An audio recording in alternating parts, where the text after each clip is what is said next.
Hello दोस्तों, मेरे channel पर आपका स्वागत है। अगर मेरा वीडियो आपको पसंद आता है तो कृपया इसे लाइक और सब्सक्राइब करेंगे। आज हम अंतर्राष्ट्रीय अर्थशास्त्र के टॉपिक आर्थिक प्रतिबंध पर चर्चा करेंगे। आर्थिक प्रतिबंध क्या होता है? आर्थिक प्रतिबंध वे प्रतिबंध या रोक होते हैं जिन्हें एक देश या देशों का समूह किसी दूसरे देश, संगठन या व्यक्ति पर उनकी नीतियों और व्यवहार को प्रभावित करने के लिए लगाता है।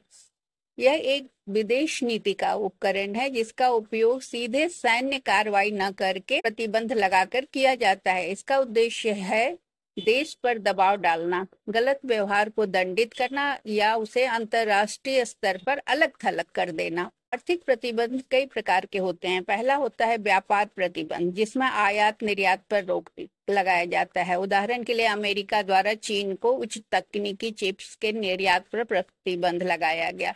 दूसरा होता है वित्तीय प्रतिबंध। बैंक के खातों को फ्रीज कर दिया जाता है। अंतर्राष्ट्रीय वित्तीय प्रणाली तक पहुंच को रोका जाता है। इसमें उदाहरण के लिए रूस और यूक्रेन युद्ध के बाद रूसी बैंकों को स्विफ्ट प्रणाली से बाहर कर दिया गया।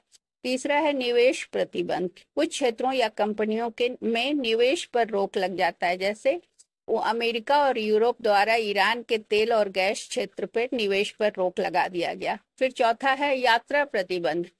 नेताओं, व्यापारियों या अधिकारियों की यात्रा पर रोक। आजकल ऐसा खूब चल रहा है, जैसे उत्तर कोरियाई नेताओं की यात्रा पर प्रतिबंध लगाया गया है। फिर है व्यापक प्रतिबंध, लगभग पूरी तरह से अलग थलग करना, जिसमें व्यापार, वित्त, यात्रा, सब चीज पर रोक लगा दिया जाता है। जैसे क्यूबा पर अमेरिका ने दशकों तक कई दशकों तक यह रोक लगाया था, यह प्रतिबंध लगाया था।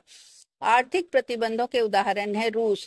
2022 से लेकर अब तक यूक्रेन पर हमले के बाद अमेरिका, यूरोप और सहयोगी देशों ने कड़े प्रतिबंध लगाए।